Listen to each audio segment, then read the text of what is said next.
है तरुणिया नौजवान जवाकेरा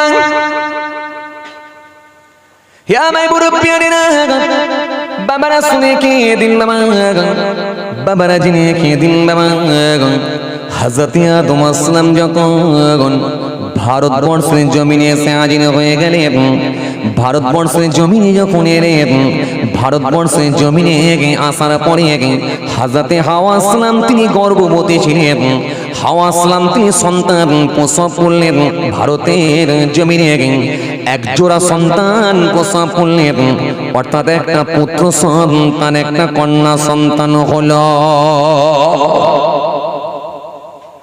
কিতাবের মধ্যে পাওয়া যায়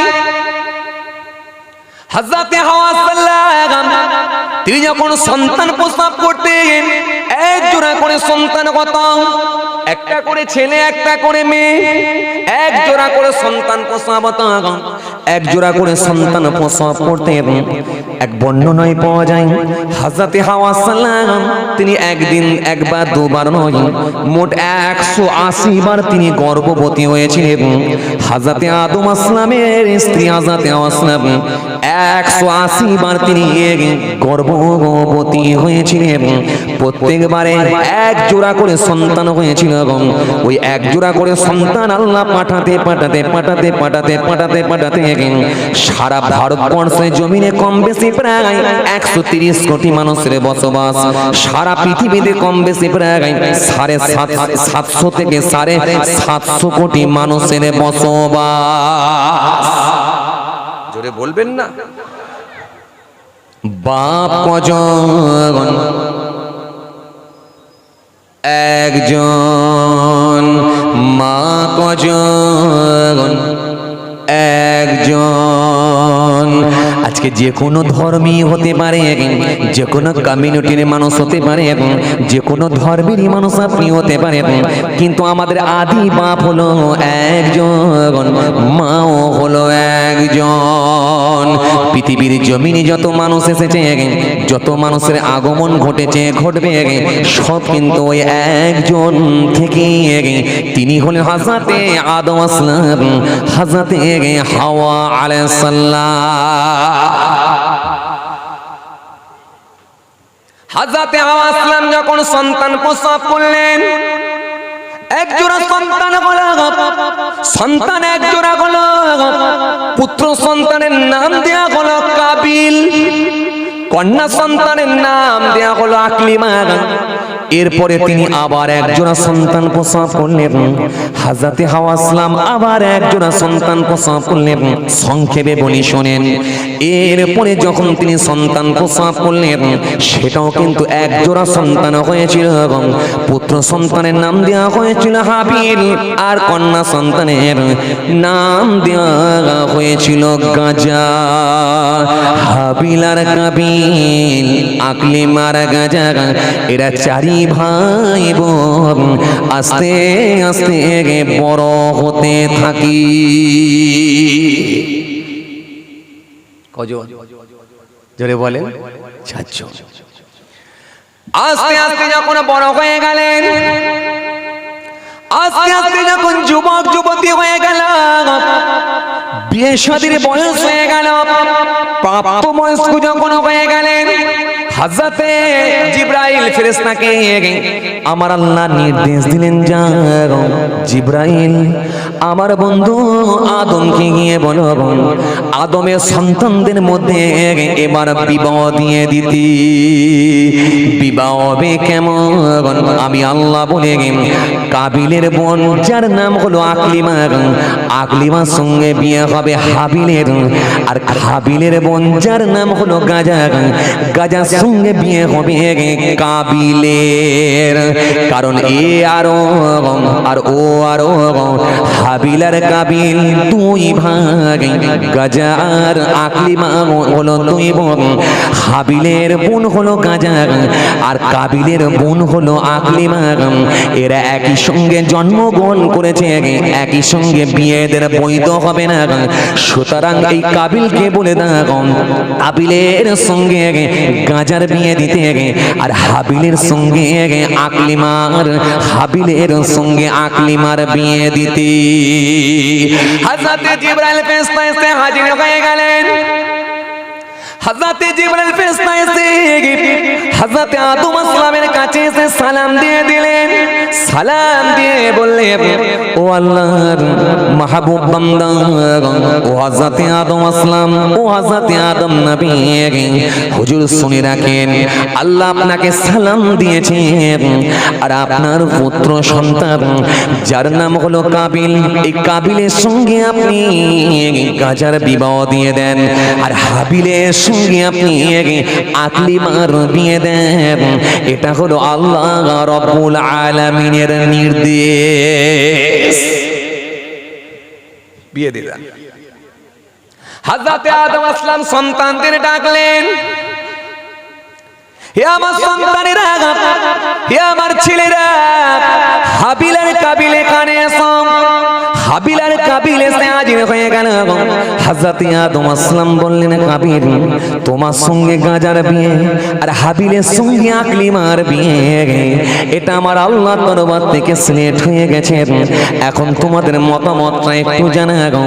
হাবিল সেই সময় মেনে নিয়েছিল, কিন্তু কাবিল সেই সময় বলেছিল, আব্বা যদি বিবাহ করতে হয় আকলিমাকে আমি বিয়ে করব, কিন্তু আমার ভাইকে আমি বিবাহ করতে দেব না, কারণ আকলিমা হলো সুন্দরী, আকলিমা হলো আমার বোন, আমার বোনকে আমার ভাইয়ের সঙ্গে বিবাহ দিতে দেব না।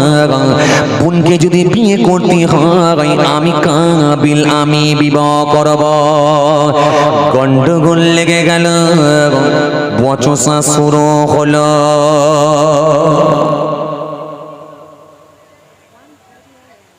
কি নিয়ে গন্ডগোল? আরে কথা বলেন না কেন? কি নিয়ে? জোরে বলেন, কি নিয়ে? বিয়ে নিয়ে। আপনাদের পাড়ায় হয় নাকি মাঝে মাঝে? এখন সব টাকা পয়সা নিয়ে, কি বলে? টাকা পয়সা নিয়ে খালি খাওয়া। যে বিবাহ নিয়ে গন্ডগোল। কাবিল কি বলেছিল? আমার বোনকে আমি বিবাহ করব, কারণ গাজার থেকে আকলিমা দেখতে সুন্দরী ছিল, ওকে আমি বিয়ে করব। হযরতে আদম আসলাম সেই সময় বললেন, বেটা না না না না, এটা হতে পারে না, কারণ এটা আল্লাহর তরফ থেকে নির্দেশ। সুতরাং না না, বিয়ে যদি করতে হয় কাবিল তুমি গাজাকে বিয়ে করো, আর আকলিমাকে হাবিল বিয়ে করবে, এটা আল্লাহর তরফ থেকে নির্দেশ। কারণ কাবিলের জোড়া বোন হলো আকলিমা, তুমি তোমার বোনকে বিবাহ করতে পারবে না, এটা শরীয়তে অবৈধ হবে না, আল্লাহর হুকুম চলবে না, আল্লাহর হুকুমকে অমান্য করা যাবে না। তখন কাবিল সেই সময় বলেছিল, আব্বা আমার ছোট ভাইকে যখন আমার ভাইকে যখন আমার সুন্দরী বোনের সঙ্গে বিয়ে দিতে চাই, নিঃসন্দেহে তাহলে আব্বা মনে হয় আমার ভাইকে আমার থেকে বেশি ভালোবাসে। আর এক গোলমাল হলো, আর এক গোলমাল। বাপের তিনটে ছেলে, এখন ছোট ছেলেটাকে দেখে যদি বাপ কোনো কিছু বিষয় নিয়ে আলোচনা করে, এখন বড় ছেলে মেজো ছেলের রাগ হবে না? বলে ছোট ভাইটাকে সব সময় ডাকছে, মানে তার মানে গোলমাল হচ্ছে, সম্পত্তি যা আছে সব ও কি মনে হয় দেবে, বলবে কি বলেন? আসলে কিন্তু সম্পত্তি দেওয়ার জন্য ডেকেছেন না, ছোট ছেলেটা হয়তো কোনো কিছু কাজে তার এক্সপেরিয়েন্স বেশি, বুঝতে পেরেছে যে এই কাজটাই সেই ভালো করতে পারবে, এটাতে সেই পারদর্শী, সুতরাং এটা ছোটর উপরই দায়িত্ব দেওয়া ভালো। এইজন্য ছোট ছেলে বাপ তো বোঝে যে কোন ছেলেটা কি করতে পারে, এইজন্য সুতরাং তাকে যখন ডেকে ওটা দায়িত্ব দিয়েছে, তাহলে এই ভাইদের রাগ করার দরকার নেই। কিন্তু তা না করে যখন ওটা করছে তখন বুঝতে হবে তার মানে এটা বাপ তাকে ভালোবেসে ডেকেছে বলে তাকে সম্পত্তি দেওয়ার জন্য নয়, বরং তাকে কোনো একটা কাজ দেওয়ার জন্যই, দায়িত্ব দেওয়ার জন্য ডেকেছে। আর এখানে কি বলছে? তাহলে ওকে ভালোবাসে। এখন ও বলছে যখন ওই বোনকে ওর সঙ্গে বিয়ে দিতে চাইছে, তাহলে আব্বা ওকে ভালোবাসে। গোলমাল শুরু হয়ে গেল, গোলমাল শুরু হয়ে গেল। হযরতে আদম আসলাম বারবার বোঝাতে লাগলেন, অনেক লম্বা ঘটনা, অত দূরে আমি যাচ্ছি না। হযরতে আদম আসলাম বারবার বোঝানোর পরে এক পর্যায়ে তাদের বিয়ে শাদী হয়ে গেল। কাবিলের সঙ্গে গাজার বিবাহ হয়ে গেল, আর হাবিলের সঙ্গে আকলিমার বিয়ে হয়ে গেল। বিবাহ হয়ে যাবার পরে কিছুদিন কেটে যাবার পরে হঠাৎ করে কাবিল একদিন হাবিলকে ডেকে বলে, ভাই বিয়ে হয়েছে তো কি হয়েছে, তুমি আমার বোনকে তালাক দাও, ডিভোর্স দাও। আমি আমার আকলিমা বোনকে বিবাহ করে আমি আমার নিজের সেবায় তাকে নিয়োজিত করব, তুমি আমার বোনকে তালাক দাও। তবে তালাক যদি না দাও, খবর আছে, তালাক যদি না দাও, তোমার যেখানে পাবো সেখানে গিয়ে তোমাকে আমি হত্যা করব।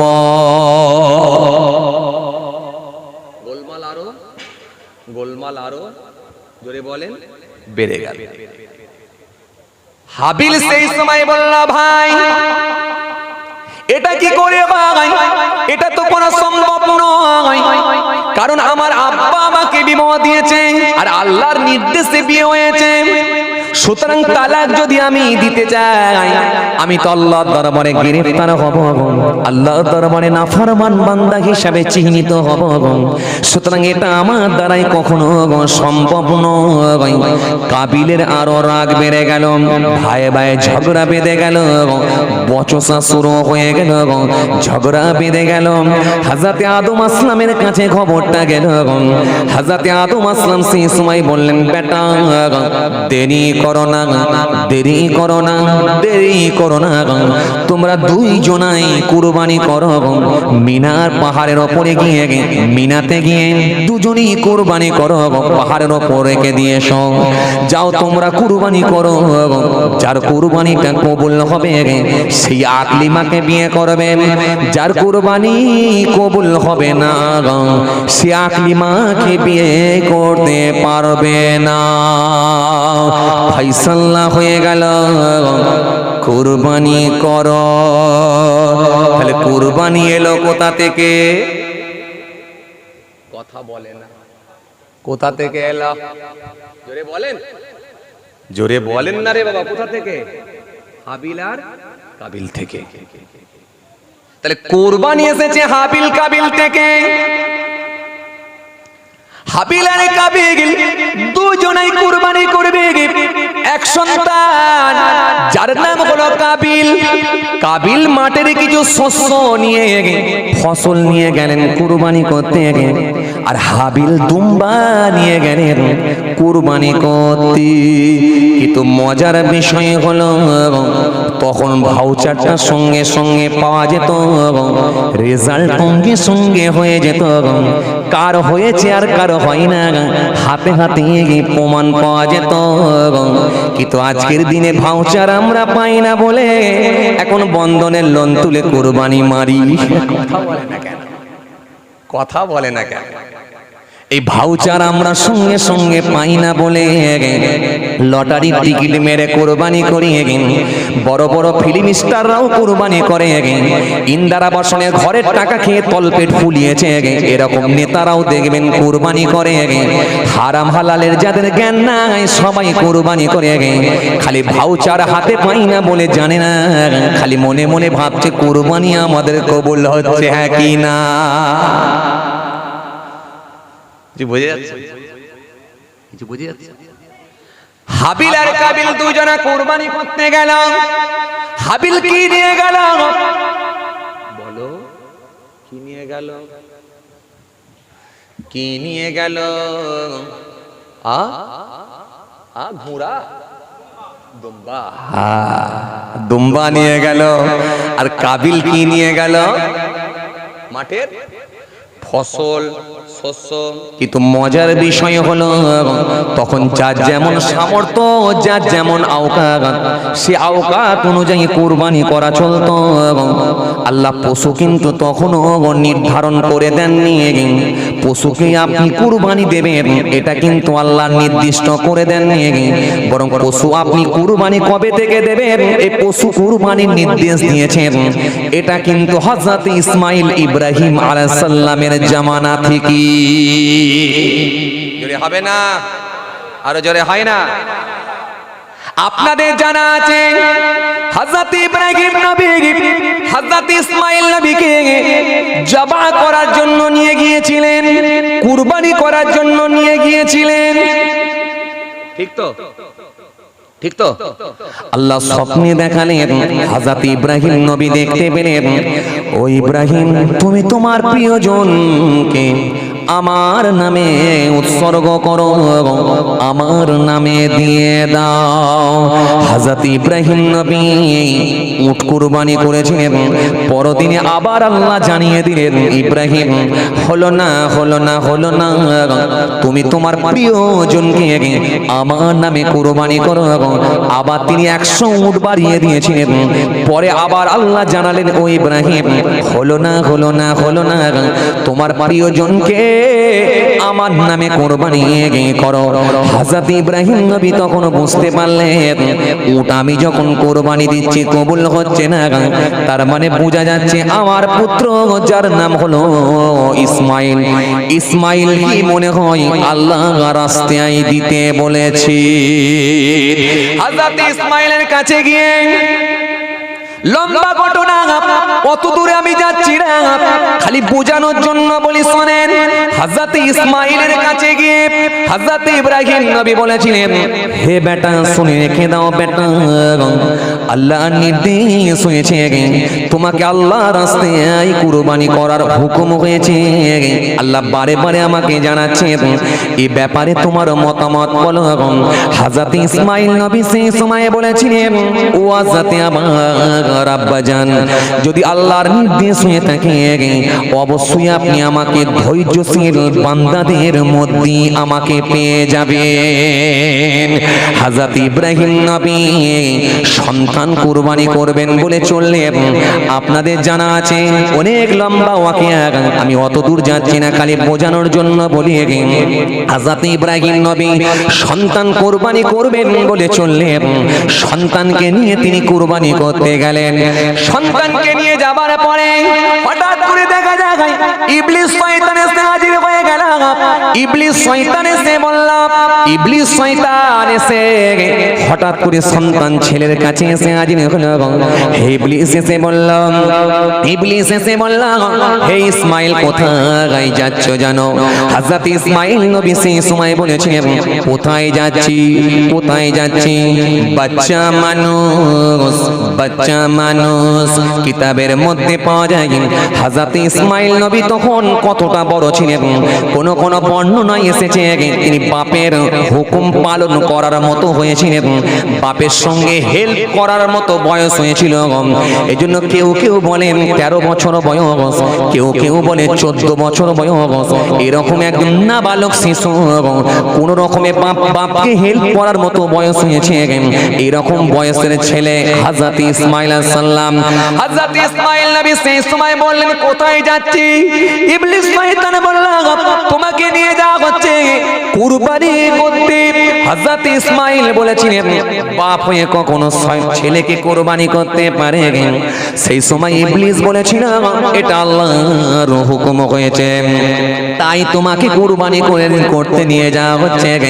সন্তান জবাব দিয়েছিলেন, যদি আল্লাহর হুকুম হয়ে থাকে, আমার আল্লাহর যদি হুকুম হয়ে থাকে, আমার মতো শত ইসমাইল যদি কুরবান হয়ে যায়, আমি ইসমাইলের কোনো আপত্তি না। আরো জোরে বলেন, আরো জোরে বলেন, আরো জোরে বলেন। ছেলেকে ধোঁকা দিয়ে পারল না, মায়ের কাছে গেল, অর্থাৎ ইসমাইলের আম্মা জানের কাছে গেল। হযরত ইসমাইলের আম্মা জান হযরত হাজেরা রাদিয়াল্লাহু তাআলা আনহার কাছে গিয়ে পৌঁছে গেলেন। হাজেরাকে গিয়ে বললেন, কে ইবলিস শয়তান, হে হাজেরা আপনি জানেন আপনার সন্তানকে কোথায় নিয়ে যাওয়া হচ্ছে? হযরত হাজরাতে হাজিরা বলেছিলেন কোথায়? বলে আপনার সন্তানকে কুরবানি করতে নিয়ে যাওয়া হচ্ছে। বলে কে কুরবানি করবে? বলে ইসমাইল আলাইহিস সালামকে ইব্রাহিম আলাইহিস সালাম করবেন। বলে বাপ হয়ে কখনো ছেলেকে কুরবানি করতে পারে? হাজরাতে হাজিরা যখন এই কথা বলেছে, ইবলিস শয়তান সেই সময়ে বলেছিল এটা হলো আল্লাহর হুকুম হয়েছে।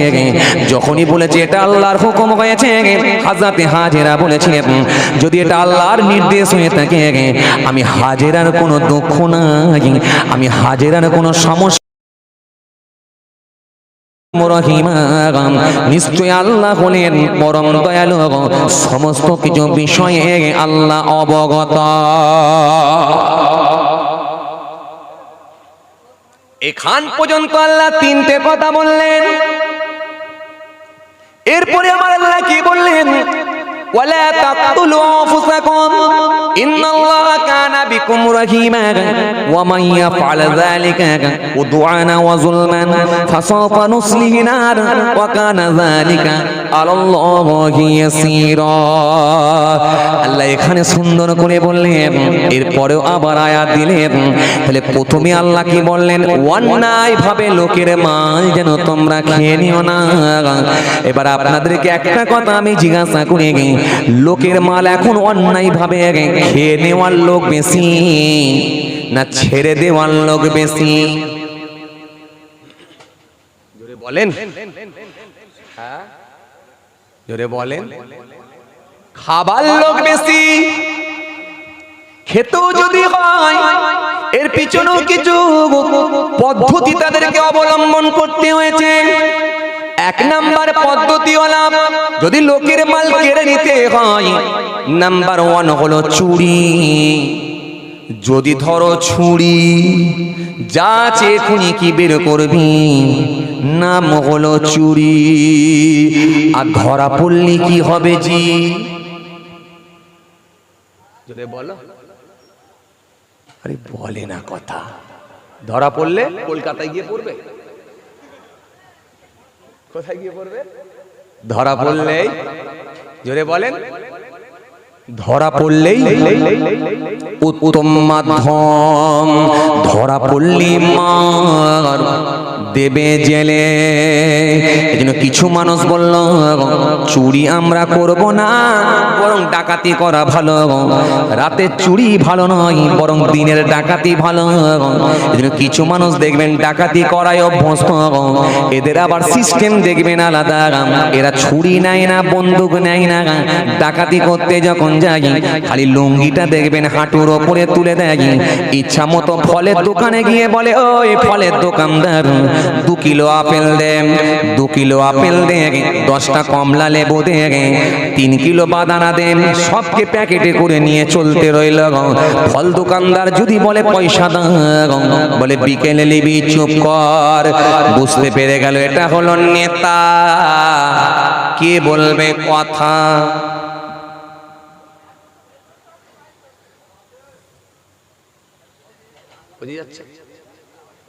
এই ডাকাতির মজা আবার আলাদা, কেউ কিছু বলবে না। হঠাৎ করে আপনি একটা জমি কিনেছেন, জমিতে একটা বাড়ি করবেন, ইট মুদবেন। হঠাৎ করে দেখা যায় পাশের জমিদার বলে ছেড়ে করো। আপনি বলছেন আমি 2 ফুট জায়গা ছেড়েছি, এরপরে বলছে আরো ছাড়ো। 10-12টা মোটরসাইকেল নিয়ে চলে এলো, এসে দেখবেন লুঙ্গিগুলো দেখবেন হাঁটুর ওপরে তুলে রইল।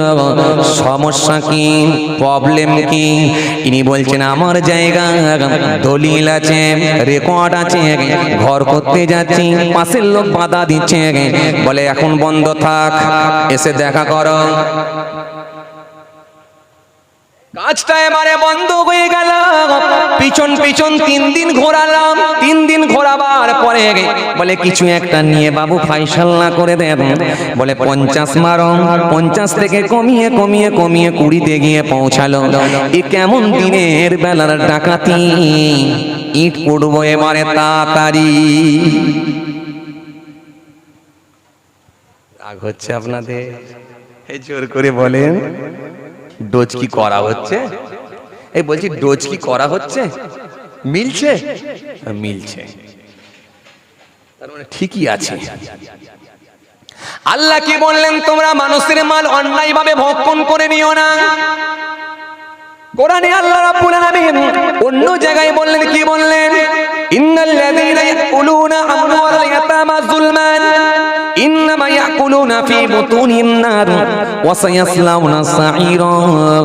আল্লাহ কোরআনের মধ্যে অন্য জায়গায় বললেন, গরিবের মাল, অসহায়ের মাল, এতিমের মাল জুলুম করে যদি খেয়ে নাও, আমি আল্লাহ বলছি সেটা তোমরা জাহান্নামের আগুন খাচ্ছ। ইন্নামা ইয়াকুলুনা ফি বুতুনিহিম নার, যেটা খাচ্ছ সেটা আগুন খাচ্ছ। ওয়া সায়াসলাউনা সাঈরা, কাল কিয়ামতের ময়দানে জাহান্নামের আগুনে তোমাদেরকে নিক্ষেপ করা হবে। এজন্য নেতা ভালো, নেতা ভালো, কিন্তু নীতি ঠিক রাখলে আরো ভালো। কথা কিন্তু খেয়াল রাখো বলো। আর অসৎভাবে যদি চলো, কাল কিয়ামতের ময়দানে আল্লাহ নারাজ হয়ে গিয়ে এই অসৎ চরিত্রের লিডারগুলোকে, যারা দুর্নীতির সঙ্গে সম্পৃক্ত হবে, যাদের কথায়, যাদের আগুনের ইশারায় ঘর লুট হবে, যাদের আগুনের ইশারায় মানুষ হত্যা হবে, হত্যার প্রবণতা বেড়ে যাবে যাদের আগুনের ইশারায়, কাল কিয়ামতের ময়দানে এই ব্যক্তিগুলোকে আল্লাহ ছাড়বেন না। আগুনের পোশাক পরিয়ে দিয়ে আগুনের পোশাক পরিধান করাবেন। ওদের গোশতগুলো, হাড় হাড্ডিগুলো সব টসকে টসকে জমিনের ওপরে পড়বে। এই জন্য বাবাজি আমার ভাইরা সাবধান হয়ে যান। আল্লাহ রাব্বুল আলামিন এই জন্য সুন্দর করে বললেন, কি বললেন আমার আল্লাহ সুন্দর করে বললেন, ইয়া আইয়ুহাল্লাযীনা আমানু লা তাকুলু আমওয়ালাকুম বাইনাকুম বিল বাতিল ইল্লাম তাকুনা তিজারা আন তারাদিন মিনকুম ওয়া লা তাকতুলু আনফুসাকুম ওয়া লা তাকতুলু আনফুসাকুম। আর তোমরা নিজেরা নিজেদেরকে ধ্বংসের দিকে আগিয়ে দিও না। তোমরা যেন হত্যা করো না, হত্যা করো না, হত্যা করো না। পৃথিবীর জমিনে যারা হত্যা করবে, একটা মোমেনকে যদি হত্যা করা হয়, সারা পৃথিবীর মানুষকে হত্যা করলে যে পাপ হয়, সে পাপের দায়ভার তাকে নিতে হবে। আর একটা মোমেনকে যদি কেউ রক্ষা করতে পারে, সুরক্ষা দিতে পারে, সারা পৃথিবীর মানুষকে রক্ষা করার সমতুল্য সওয়াব আল্লাহ তার নেকির খাতায় দিয়ে দেবে। এই জন্য হত্যা আপনি করতে পারবেন না। হত্যাটা হলো ইসলামে নিষিদ্ধ।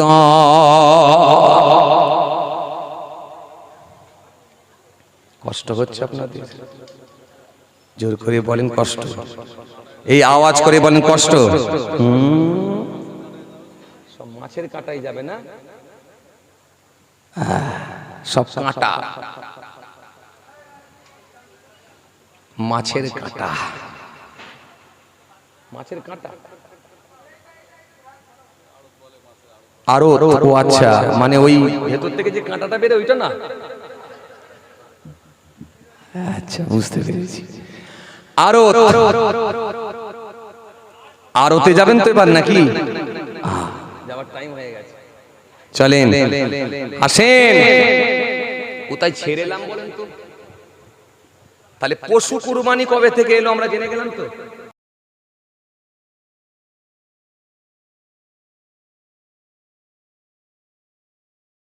আমি হাজেরার কোনো সমস্যা নাই। আমার মতো শত ইসমাইল, আমার ছেলের শত ইসমাইল যদি কুরবান হয়ে যায় আল্লাহর জন্য, সেটা আমি হাজেরা মেনে নিতে রাজি আছি। আরো জোরে বলেন, আরো জোরে বলেন, আরো জোরে বলেন। মাকে বোঝাতে পারল না, ছেলেকেও বোঝাতে পারল না, অবশেষে শয়তান গিয়ে পৌঁছালো কোথায়? শয়তান গিয়ে পৌঁছালো হযরত নবী ইব্রাহিম আলাইহিস সালামের কাছে। ও হযরত ইব্রাহিম, কি এমন আজে বাজে স্বপ্ন দেখেছেন আর আপনি বাচ্চা কুরবানি করতে চললেন? এটা কখনো মেনে নেওয়া যায় না। এরকম আজে বাজে স্বপ্ন দেখে বাচ্চাকে কুরবানি করবেন না। এরকম ভুল কিন্তু আর মাসুল গুনে শেষ করতে পারবেন না। হযরত ইব্রাহিম নবী বলেছিলেন, হে ইবলিস শুনে রেখে দে, দূর হয়ে যা, বেরিয়ে যা, বেরিয়ে যা। আল্লাহর নবীরা কখনো আজে বাজে স্বপ্ন দেখতে পারে না। আরো জোরে বলেন, আরো জোরে বলেন। তিনজন আর কাউকে ধোকা দিয়ে পারল না। হযরত ইব্রাহিম নবী বাচ্চাকে নিয়ে যখন গেলেন, আপনাদের জানা আছে কুরবানি করবেন, বাচ্চাকে লম্বা করে শুইয়ে দিয়ে গলার ওপরে ছুরি চালাতে গেলেন। ছুরি যখন চালাচ্ছেন আল্লাহ নির্দেশ হয়ে গেল ছুরি সাবধান হয়ে যা, আবার ইসমাইলের গলা যেন কাটবি না, কাটবি না, কাটবি না, কাটবি না। হযরত ইসমাইলের গলা কাটল না। হযরত ইব্রাহিম নবী রাগান্বিত হলেন, রেগে গেলেন। রেগে গিয়ে ছুরিটা নিয়ে ছুঁড়ে পাথরের উপরে মারলেন, পাথর কেটে গেল। ইসমাইলের গলা কাটে না। হযরত ইব্রাহিম নবী আবার বেটাকে বললেন, বেটা এরকম কেন হচ্ছে? বেটা সেই সময় বলল, আব্বা আপনি আমাকে জোর করে চালান, মনে হয় আমার ভালোবাসা আপনার অন্তরে ঢুকে আছে, এই জন্য মনে হয় চালাতে পারেননি। ছেলের মতো ছেলে, বাপের মতো বাপ, ছেলের মতো ছেলে। সেই সময় আবার লম্বা হয়ে গেলে হযরত ইব্রাহিম নবী আল্লাহর নাম নিয়ে আবার ছুরি চালালেন, কিন্তু ছুরি হযরত ইসমাইলের গলা কাটলো না। হযরত ইসমাইলের গলা যখন কাটে না, ইসমাইল নবী রেগে গিয়ে ওই হযরত ইব্রাহিম নবী রেগে গিয়ে ছুরিটা নিয়ে আবার ছুঁড়ে পাথরের উপরে মারলেন, পাথরটা কেটে গেল, কিন্তু ইসমাইলের গলা কাটলো না। হযরত ইসমাইল নবী সেই সময় বললেন, ও আমার আব্বাজান, ও আমার আব্বাজান, শুনে রেখে দেন, আমার মায়া আপনার অন্তরে গেঁথে গেছে, আমার মায়া আপনার অন্তরে বসে গেছে। সুতরাং আপনি আপনার চোখগুলোকে ভালো করে বেঁধে ফেলুন, যাতে করে আপনি আমাকে না দেখতে পান। হযরত ইসমাইল নবী লম্বা হয়ে গেলেন, বাপ চোখটা ভালো করে টেনে বাঁধলেন, টেনে বেঁধে গলার ওপরে আল্লাহর নাম নিয়ে ছুরি চালাতে লাগলেন। আমার আল্লাহ সেই সময় বললেন, জিব্রাইল আমার বন্ধুকে পরীক্ষা হয়ে গেছে, আবার বন্ধুকে পরীক্ষা নেওয়া হয়ে গেছে। জিব্রাইল, হে জিব্রাইল আর দেরি করো না, দেরি করো না, দেরি করো না, জান্নাত থেকে তুমি একটা দুম্বা নিয়ে যাও, জান্নাত থেকে একটা দুম্বা নিয়ে গিয়ে ইসমাইলকে ছুড়িয়ে দিয়ে ইসমাইলের জায়গায় শুইয়ে দাও। হযরত ইসমাইলকে ছুড়িয়ে দেয়া হলো, দুম্বা লাগিয়ে দেয়া হলো। হযরত ইব্রাহিম নবী আল্লাহর নাম নিয়ে যখনই চালালেন, চালাবার সাথে সাথে গলাটা কেটে গিয়ে ফিচকিরি মেরে রক্ত বার হলো, হাতে এসে লেগে গেল। হাতে লাগার সঙ্গে সঙ্গে হযরত ইব্রাহিম নবীর কম্পন শুরু হলো। হযরত ইব্রাহিম নবী কাঁপতে লাগলেন, আল্লাহ এবারে কি আমার কুরবানি কবুল হয়েছে? চোখটা খুলে ফেললেন, চোখটা খুলে দেখলেন কুরবানি হয় না, দুম্বা কুরবানি হয়ে গেছে, ছেলে আমার লম্বা হয়ে দাঁড়িয়ে আছি। আরো জোরে বলেন, আরো জোরে বলেন। হযরত ইব্রাহিম নবী সেই সময় বললেন, আল্লাহ আজকেও কি আমার কুরবানি কবুল হলো না?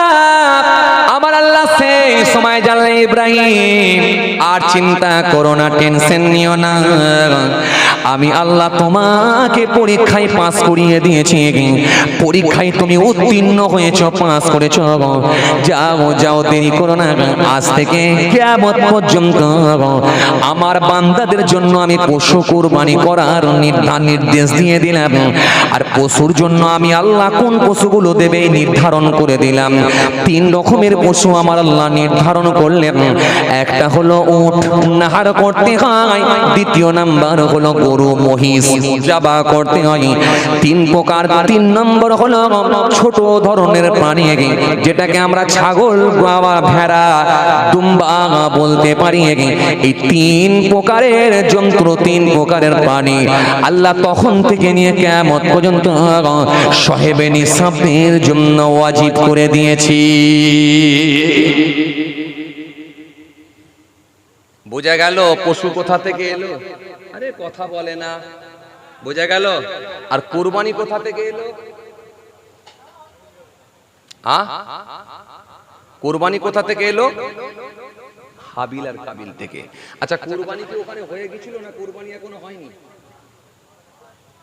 হ্যাঁ ওই যে কুরবানি হয়ে গেছিল না কুরবানি হয়নি? হ্যাঁ মাল পাঠানো হয়েছে নাকি গো? কথা বলে না। ঘুম পাচ্ছে আপনাদের? জোরে বলেন ঘুম পাচ্ছে? কুরবানি এখনো হয়নি। আচ্ছা কুরবানি করতে যাবে কোথায়? জোরে বলো। কুরবানি করতে হবে কোথায়? হযরত আদম আসলাম বললেন যাও মিনাতে যাও। এই মিনাতে কুরবানি করা হয়েছিল, পাহাড়ে রেখে দেওয়া হয়েছিল। এই জন্য আজও যারা মক্কা শরীফে হাজী সাহেবেরা যায়, মিনাতে গিয়ে আজও পর্যন্ত তাদেরকে কুরবানি করতে হয়। এই জন্য রাখা হয়েছিল কোথায়? মিনায়। বড় ভাই কাবিল কি নিয়ে গেল? বলো বলো, কাবিল কি নিয়ে গেল?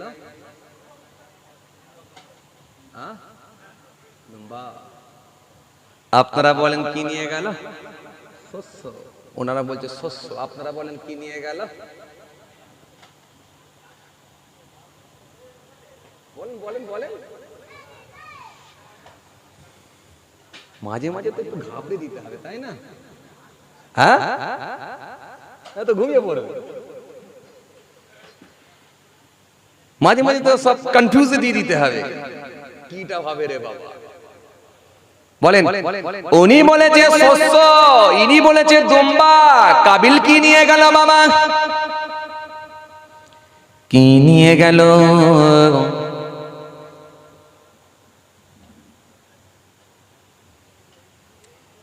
গোলমাল হচ্ছে, তাই না?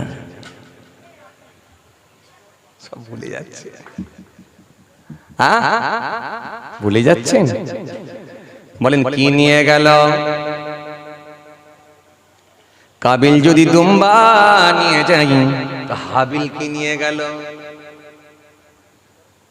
হাবিল শস্য নিয়ে রং নাম্বারে চালাচ্ছে দেখছি।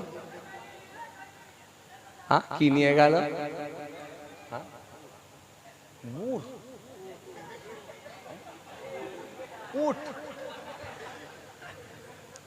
এই ভাই বলছে গুড় দিয়ে কুরবানি, আর ওই ভাই বলছে উট দিয়ে কুরবানি।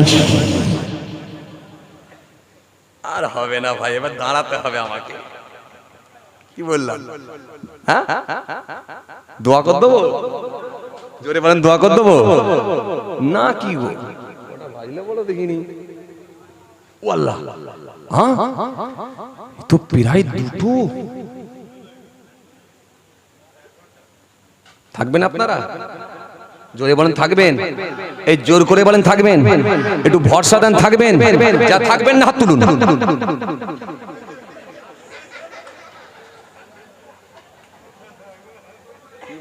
ভাই ঘুম লাগছে নাকি?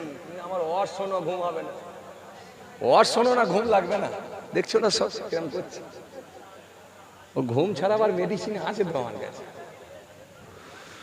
যে তাকান খেয়াল করেন, কাবিল নিয়ে গেল শস্য। ছেড়ে দেবো আবার লেট? তুমিও বলছো লেট। বলছে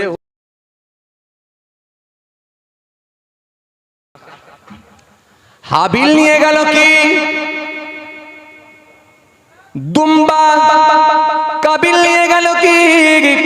মাঠে শস্য। দুইজনা রেখে দিয়ে এলাম, কারণ আমি বলেছিলাম ভাউচার সঙ্গে সঙ্গে পাওয়া যায়। দুজনেই পাহাড়ের ওপর রেখে দিয়েছে। দুজনেই আস্তে আস্তে জমিনে এসে আল্লাহ দরবারে দোয়া চাইতে লাগলেন। ও আমার আল্লাহ, ও আমার মাবুদ, আপনি আমার কুরবানি কবুল করেন। অপরজন বলে আপনি আমার কুরবানি কবুল করেন। দুই ভাই প্রার্থনা করতে লাগলো, দুই ভাই কাকুতে মিনতি করে দোয়া চাইতে লাগলো। কিছুক্ষণ পরে যখন আবার তিনি পাহাড়ের ওপরে গেলেন, কার কুরবানি কবুল হয়েছে দেখার জন্য। কারণ মজার বিষয় হলো, যার কুরবানিটা কবুল হতো একটা অদৃশ্য আগুন এসে মুহূর্তের মধ্যে ওই জিনিসটাকে নিশ্চিহ্ন করে দিত, গায়েব করে দিত, উপে যেত, আগুন এসে খেয়ে নিত, গায়েব হয়ে যেত। যারটা গায়েব হয়ে যেত, নিশ্চিহ্ন হয়ে যেত, বুঝা যেত তারটাই কবুল হয়ে গেছে। আর যারটা রয়ে যেত, বোঝা যেত তার কুরবানি কবুল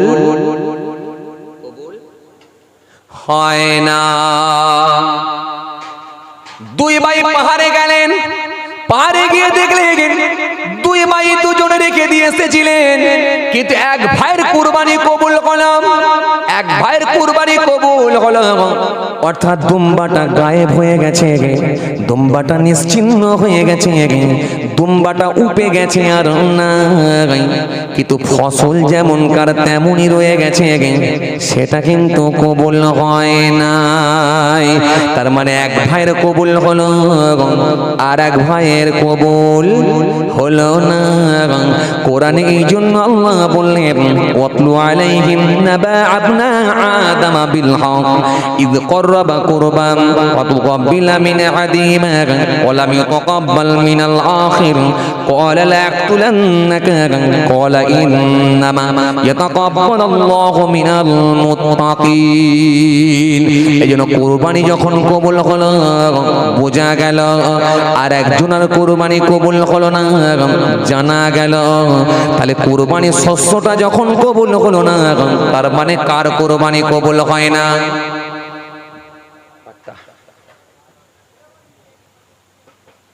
এর গোলমাল করবেন না।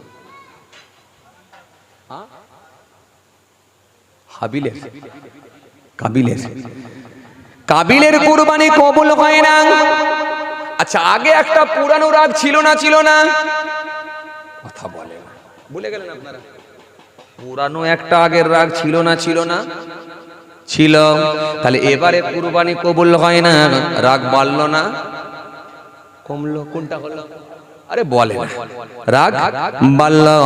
99 ডিগ্রি একেবারে তাপমাত্রা ওপরে উঠে গেল, মানে নিচের রাগ মাথায় গিয়ে পৌঁছালো, পুরো গরম গরম হয়ে গিয়ে বলল, ভাই হাবিব, তোমাকে আমি আর রাখবো না, এতদিন সহ্য করে নিয়েছি, এবারে যেখানে পাবো সেখানে তোমাকে আমি হত্যা করব, কারণ তোমার কুরবানি কবুল হয়েছে আর আমার কুরবানি কবুল হয় না। আমাদের পরবর্তী জেনারেশন যারা আসবে, তারা জানতে পেরে যাবে যে তোমার কুরবানি কবুল হয়েছে আর আমার কুরবানি কবুল হয় না। সুতরাং নিন্দার ঝড় উঠবে, আমাকে তারা ঠাট্টা করবে, আমি করতে দেব না, তার আগে তোমাকে পৃথিবীর জমিনে রাখবো না।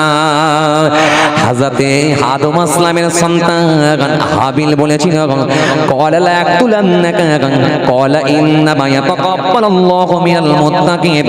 সে বলেছিল হত্যা করব, আর ইনি বললেন, কি বললেন? আল্লাহ মুত্তাকি ব্যক্তিদের কুরবানি কবুল করে থাকেন। সুতরাং কুরবানি কবুল হয়েছে, এর জন্য তো আমার কোনো দোষ নাই। আল্লাহ যার কবুল করবেন সেটা তো তিনার ইচ্ছা, কারণ আল্লাহ মুত্তাকিদের কুরবানি কবুল করে থাকেন।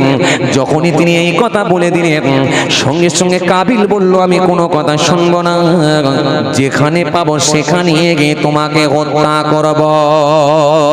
ক্লিয়ার করে দিই ছোট করে, হত্যার পর্ব কেন, অনেক লম্বা ঘটনা, অনেক বড় ওয়াকিয়া, অত দূরে আমি যাচ্ছি না, ক্লিয়ার করি ছোট করে। আস্তে আস্তে হত্যার পর্বই গিয়ে পৌঁছালাম। সেখানে কি হযরতে আদম আসলাম কাবা বাইতুল্লাহ শরীফে গেছেন, মক্কা শরীফে গেছেন, আল্লাহর কাবা বাইতুল্লাহ তওয়াফ করবেন বলে গেছেন। বারটা ছিল মঙ্গলবার। কি বার? মঙ্গলবার। মঙ্গলবারে হযরতে আদম আসলাম কাবা বাইতুল্লাহ তওয়াফ করবেন বলে গেছে। কাবা বাইতুল্লাহ আদম আসলাম আসার আগে 2000 বছর আগে কাবা বাইতুল্লাহ আল্লাহ ফেরেশতাদের দিয়ে পৃথিবীর জমিনে নির্মাণ করেছিলেন। তাহলে কাবা বাইতুল্লাহ আদম আসলাম আসার আরো 2000 বছর আগে বানানো হয়েছে। তাহলে যদি কেউ বলে ইসলাম 3 দিনের ধর্ম, এটা ভুল না? কথা বলে না। ইসলাম 5 দিনের ধর্ম যদি কেউ বলে ভুল না। ইসলাম মাত্র এই কয়দিন 1500 বছর আগে ইসলাম ধর্ম এসেছে। ইসলাম ধর্মের বয়স খুব কম, কিন্তু আসলে এটা ভুল কথা। ইসলাম ধর্ম বহুত প্রাচীন ধর্ম। আদম আসলাম আসার আগে থেকে আল্লাহ কাবা বাইতুল্লাহ বানিয়ে দেওয়ার অনুমতি দিয়েছেন। তাহলে ইসলাম ধর্ম কবে থেকে এসেছে বোঝা যাচ্ছে। হত্যা হবে। হযরত আদম আসলাম কোথায় গেলেন? মক্কা শরীফে গেলেন তওয়াফ করতে। ওটা ছিল মঙ্গলবার। হযরত আদম আসলাম মঙ্গলবার মক্কা শরীফে গেছে। ভাই ভাইকে হত্যা করে ফেলবে। ও তরুণিয়া সূরা কে দিন নামা। এই জন্য আমার আল্লাহ কোরআনে কারীমের মধ্যে বলেছেন, ইয়া আইয়ুহাল্লাযীনা আমানু লা তাকুলু আমওয়ালাকুম বাইনাকুম বিল বাতিল ইল্লা আন তাকুনা তিজারাতান আও তারাদিন মিনকুম ওয়া লা তাকতুলু আনফুসাকুম ইন্নাল্লাহা কানা বিকুম রহিমা ওয়া মান ইয়াফআল যালিকা উদওয়ানা ওয়া যুলমান ফাসাওফা নুসলিহি নারা ওয়া কানা যালিকা আলাল্লাহি ইয়াসীরা। আল্লাহ কোরআনে কারীমের মধ্যে বললেন, ইয়া আইয়ুহাল্লাযীনা আমানু, হে ঈমানদারগণ, লা তাকুলু, তোমরা ভক্ষণ করো না, আমওয়ালাকুম বাইনাকুম বিল বাতিল, আমওয়ালাকুম তাদের মাল, বাইনাকুম বিল বাতিল অন্যায় ভাবে লোকের মাল খেয়ে নিও না, অন্যায় ভাবে লোকের মাল আত্মসাৎ করে নিও না। এটা আল্লাহ কোরআনের মধ্যে বললেন, ওয়ালা তাকতুলু আনফুসাকুম ইয়া আইয়ুহাল্লাযীনা আমানু লা তাকুলু আমওয়ালাকুম বাইনাকুম বিল বাতিল ইল্লা আন তাকুনা তিজারাতান আও তারাদিন মিনকুম। তবে পরস্পর যদি সম্মতি নিয়ে তোমরা ব্যবসা করো, পার্টনারে যদি ব্যবসা করো সেটা ভিন্ন কথা, আলাদা কথা। যদি পরস্পর সম্মতি নিয়ে করো, ওয়ালা তাকতুলু আনফুসাকুম, তোমরা নিজেরা নিজেদেরকে হত্যা করে দিও না। ইন্নাল্লাহা কানা বিকুম রহিমা, নিশ্চয়